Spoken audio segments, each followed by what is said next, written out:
to Redefine the Circle, a podcast where we discuss all things pitching. I'm Ashley Sunshine, co-owner and head of pitching development at S2 Breakthrough. In this podcast, we're going to highlight topics that focus on how to maximize your pitchers now.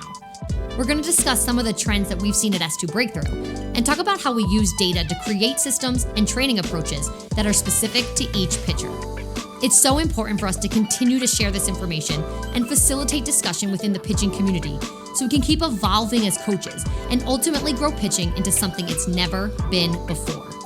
Thanks so much for listening, and thanks for joining the quest to redefine the circle.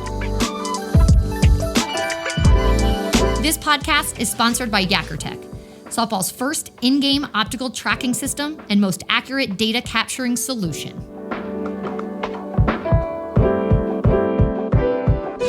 Hi everyone, welcome to Redefine the Circle.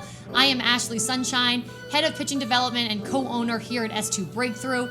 This is the first episode of our second series, and it's one that I am very, very excited about. I am not alone, as you can see here at the table.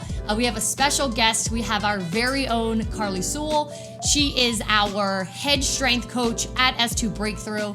And what we're going to do in these next handful of episodes is talk about the systems that Karli and I have really worked to create specifically for our pitchers over the last, particularly 2 years, the types of systems we've created around training and player development, how we really have been able to understand how to communicate in one way with one language between the strength floor, training in the bullpen, making sure that the types of things that we are doing with and for our pitchers are cohesive and that Karli and I are both working on the same page. So this entire series, again, these next handful of episodes will all be both Karli and I explaining, going into the nitty-gritty of what that system looks like, what some of those processes and details really are.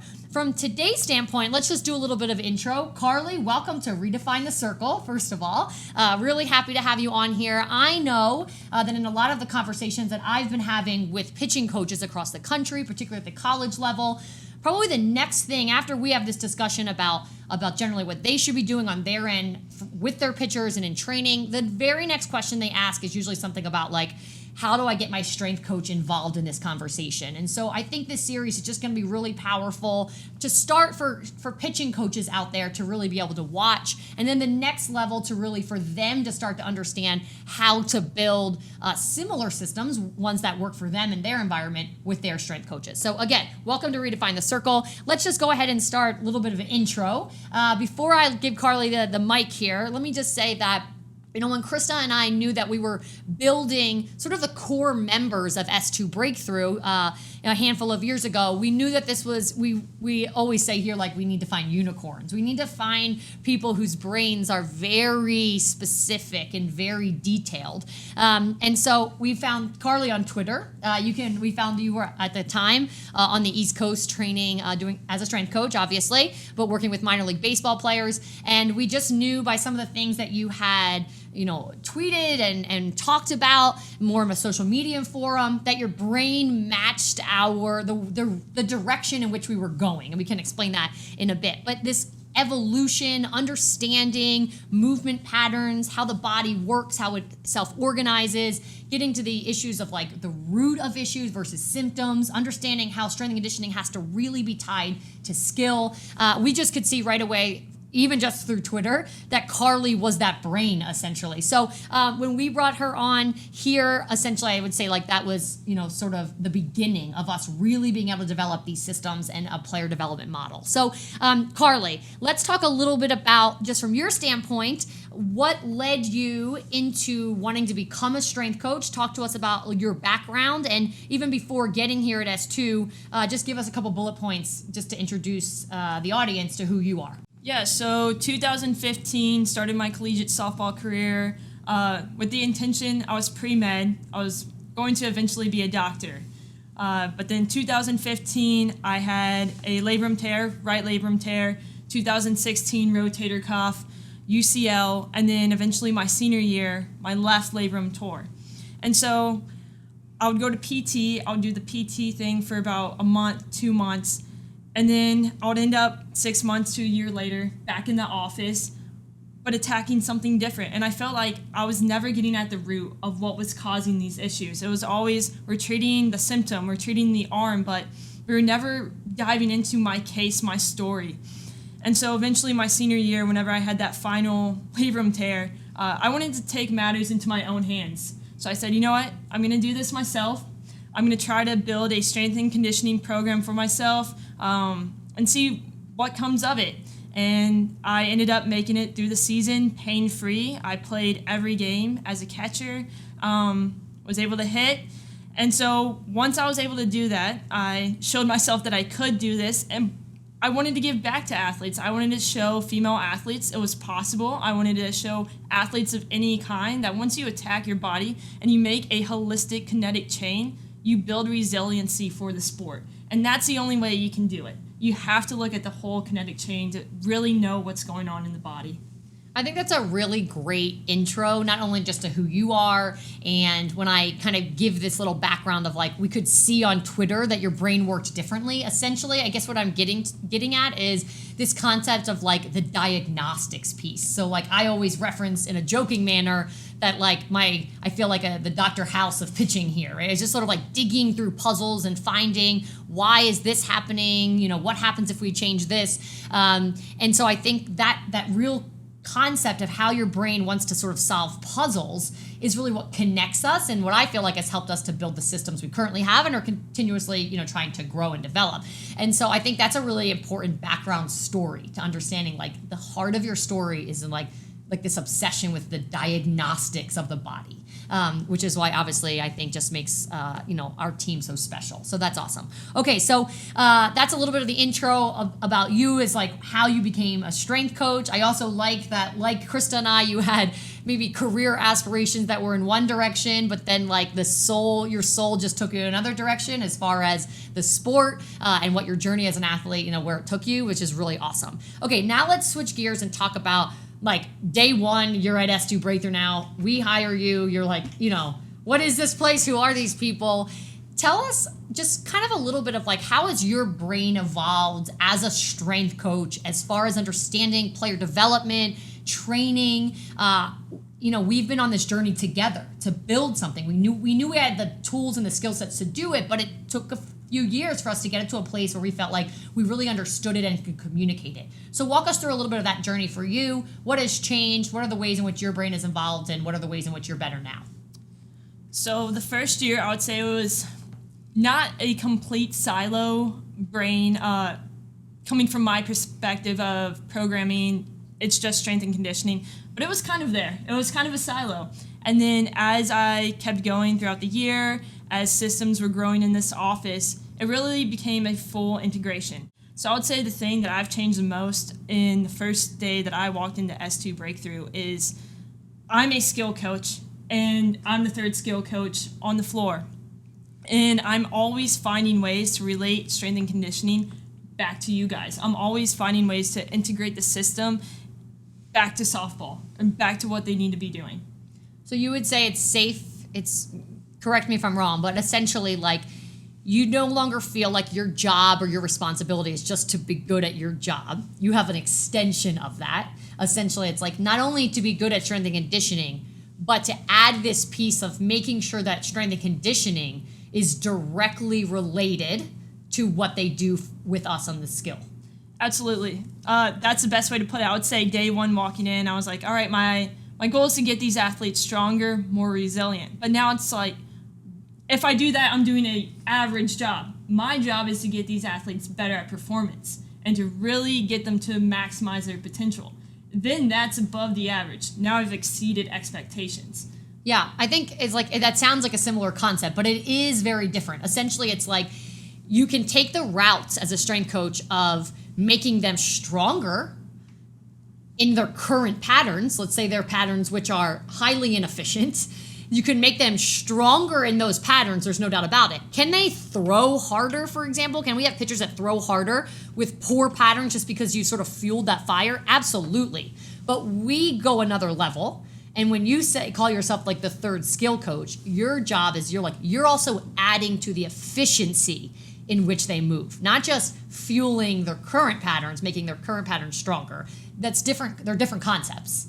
Absolutely. Yeah. They are different concepts. Yeah, I think it's just, I think, for those that are listening in the audience, I think one of the main things that we really want to get across in this series is to really understand like how we go about, it's not reinventing the wheel of strength and conditioning per se, but it's sort of reinventing the role of strength and conditioning for our athletes and really how to make them cohesive with skill instead of just kind of like we had just described. It's like, I'll make you stronger at whatever you do over there. Instead, it's much more connected. Okay, so I'm gonna go.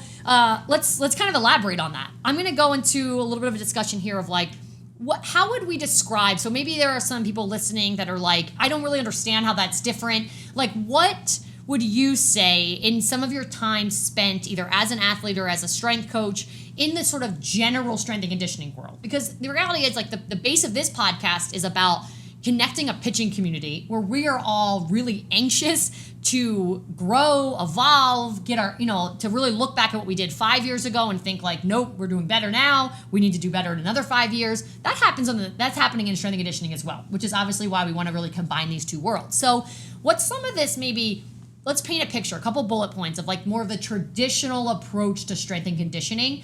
What does that look like? We'll sort of sit on the like one end of the spectrum. Tell us what that experience and environment typically looks like.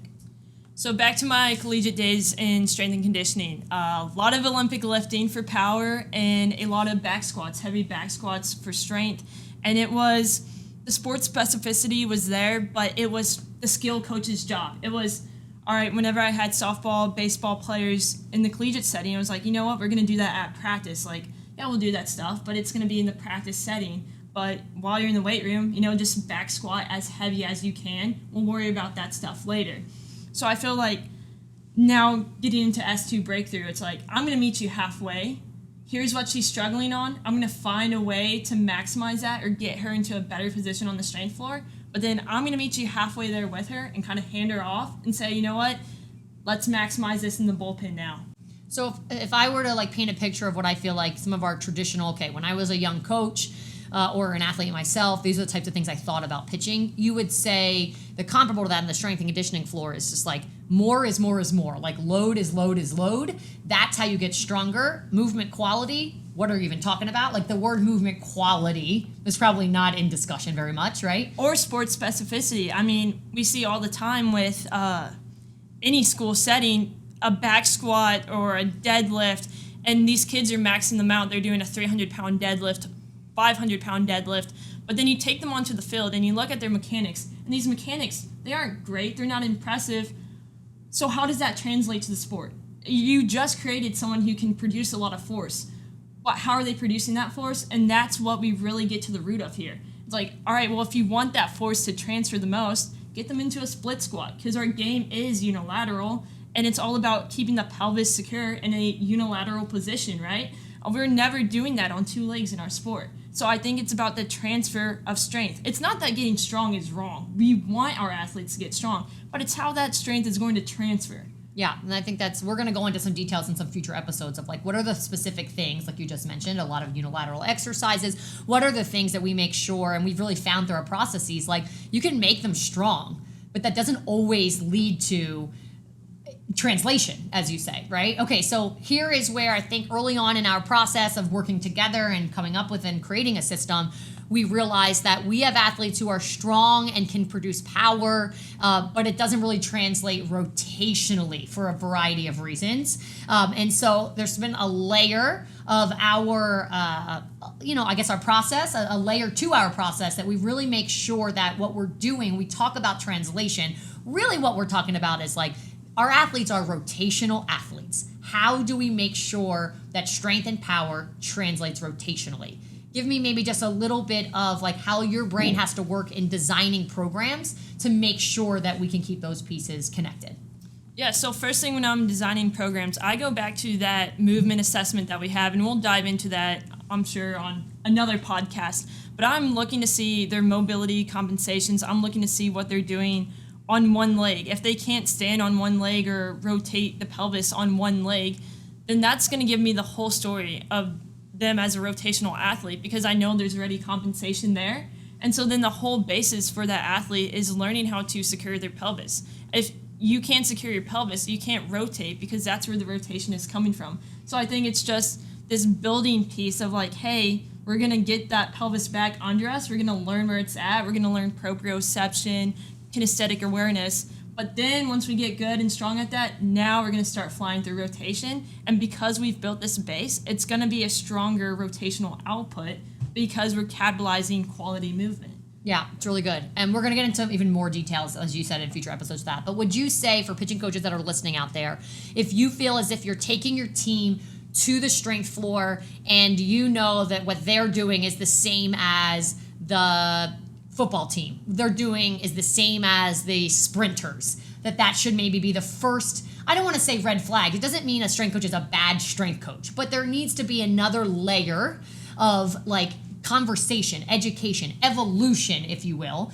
Would you say that things like that are the first things that maybe, for the pitching coaches out there listening need to say, like, I need to get involved a little bit more. I need to know what's going on. Yeah, for sure. Especially if they're doing the same program as a football team, a basketball team, that it's a different, I'm trying to say physiological standpoint. It's a different system that we're using. And we have to know that when we're programming, we have to know what's the strength that we're trying to build, what's the stability that we're trying to build. Because for football, it's about raw strength. And softball, it's not that much raw strength. It's more power, and how fast can you repeat that power? How much power can you last throughout innings? It's a lot different. And then you have the individual aspect of that. When you have rotational athletes, you have insane compensations. And that's just a fact of it. Rotational athletes compensate. They're the biggest compensators. So you also have the sport level, but then you have the individual level that you have to account for. Yeah. And that has to be taken into consideration in warm-ups. Yeah, it's really good. Okay, how about some of the things? So I mentioned in your intro that you were working with some minor league baseball players at the time when you came here. Obviously, ever since then, the majority of our athletes, overwhelming majority of our athletes here, are softball players, and they're youth athletes, because even when we have college athletes, of course, who train here in their off seasons, but our game, there is a professional level, but majority of the athletes that we are working with here go up to 22 max. So really our game is a youth level game. So we have athletes that are maybe, let's say 14, 15 at the younger ages, the ones that are really in our full player development system, up to 22 females. So what about that combination? So when I say youth athletes, I just want to, again, reiterate, I'm not just talking about high school athletes. I would extend this all the way up into the college game. What are the things that maybe, and we don't have to go into every little bullet point here, but some of the highlights of the things that you feel like I have learned along the way that we have to consider when building out the right systems for player development for these individuals? Well, first and foremost is menstrual cycle. You cannot be programming for a female athlete without knowing history of her cycle. You have to know, has she had it? Because that determines what she's doing. If we have an athlete who has not started their cycle here at S2 Breakthrough, they go into a completely different training program. We want to feed these athletes variability. We want to get them good at freedom of movement and exploring that on their own. And then after they've had their first period, then they move into a different tier. And now it's all about, all right, we're refocusing on stability. So I think puberty for females, it's a lot different than males. I mean, males, they go through muscle growth and then they highlight almost what they've been doing. And females, we almost lose that. We have to rework on stability. And I don't think that gets said enough. I think it's very underrated. And that then affects everything. Once again, with knowing their cycle, you know more about that athlete, and it creates the system that we have built here. Yeah, absolutely. I think the onset of menstruation, and also, we talk about like consistently tracking, like making sure that our athletes have, as many hormones available to them as possible, because we don't get the advantages of testosterone like men when we're talking about training adaptation. So that's a concept I think, Laura and I have had this discussion in some of our previous educational series, but that's a piece, like, in our minds, like, gone are the days of being like embarrassed to talk about a woman's cycle. We're talking about maximizing training and performance. It's absolutely has to be in the equation. So, we have systems for that, to track it and to flag when things are a little bit off. And so I would say for sure. What about things like, from a female athlete standpoint, Are there things regarding just of like, you talked about rotational athletes, how they're such tremendous compensators. What about now the layer of like rotational athletes are tremendous compensators and now females because of how we're built versus males? What have you seen? Yeah, so good point. Females have a wider pelvis, and because of that, there's more to control in the middle of their body. So with a wider pelvis, and now you're asking a rotational athlete to stabilize in the middle, you're going to have to do a lot more to make sure that pelvis is secure before going forward. For males, you see compensations a lot through their shoulders, through their arms. You don't really see it a lot through their lower back and pelvis. But really, in my last 3 years here at S2 Breakthrough, we've seen so many compensations through the hips, so many lower back injuries, and that's because it is wider, and that is the first thing to lose stability when something goes wrong in the kinetic chain. Yeah, it's really good. Okay, so let's wrap this up. This is an intro, but it's like every topic could be its own episode. So at some point, we're gonna have to wrap this up because it's so meaty. But okay, this podcast is obviously about pitching. My soul here, pitching. And so now we talked about the difference between what we feel like strength and conditioning at S2 versus maybe more of a traditional approach to strength and conditioning, this concept of rotational athletes and movements translating, what females do and how to consider females. Now what about pitchers specifically? When I talk to a lot of pitching coaches out there, or even pitchers that come here, even at the collegiate level for assessments and training, they'll say things like, it feels as if my strength coach is like afraid, like they don't want me to work overhead. They don't want me to do things because they're like afraid of things essentially. And I feel as if here, like we're the opposite. We know how brutal the pitching motion is on pitchers. It's such a complicated, fast movement. It is so incredibly repetitive. In my mind, as much as I love it, it really unravels the body, essentially. It unravels movement quality. And so we really attack it at the strength and conditioning level to make sure we are, building that resilience or that armor, as you had alluded to before. So tell me, are there specific things like, do you do things differently for our pitchers on the, like you stay away from this or you attack this? It doesn't have to be every single detail, but maybe just give us a little bit of highlight of what that looks like. In terms of movements I stay away from, there are none. I find with individual athletes, I may avoid a lift because she has X or Y movement compensation, so it just doesn't make sense to put her in that position. But in terms of I will never do a movement with pitchers because they shouldn't be in that position, it has never crossed my mind because it always comes, I'm going to repeat myself for the 1,000th time, what is the root? What is the root causing this? I think all pitchers should be getting overhead at some point, and you just have to figure out how to get them overhead. So in ways that I can change pitchers' programming to be more specific to them is finding ways to load them in their body that's going to transfer to their load in pitching and how they get overhead.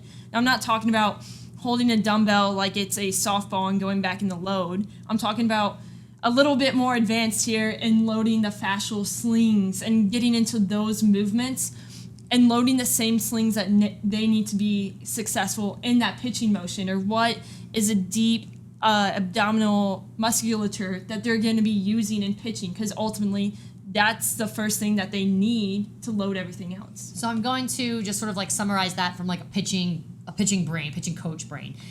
If I know that they're overhead so much in the pitching motion, then it is your obligation to put them overhead in a very stable manner, right? To teach them to have the stability to use the trunk appropriately, essentially, to be able to manage overhead.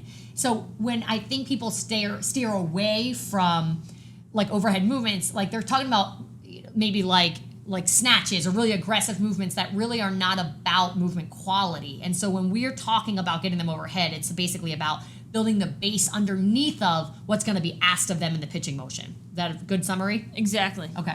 All right. So this is, I think, just hopefully after this first episode, it's exciting for all of the either athletes, parents, pitching coaches out there who want to know a little bit more of not just of like, what can I do, but what are the systems that I can be a part of to make sure our athletes are we're maximizing what they're doing from a training standpoint and obviously ultimately performance. This is a series we've been planning for months and months. I'm so excited. Obviously, this is just episode 1, but now I'm ready to like get into the nitty gritty. So thank you everyone for joining us. Hopefully you enjoyed and stay tuned. We're going to start releasing every Monday. Stay tuned for episode 2 coming out next week. Thanks for listening to today's episode. I'd love to connect and hear your feedback. You can contact me directly at ashley@s2breakthrough.com. If you're listening, you can leave us a review, or if you're watching, go ahead and leave a comment below. Also, be sure to follow S2 Breakthrough on all of our social media channels and subscribe to Stream S2 to find all things player development. Until next time, quest on.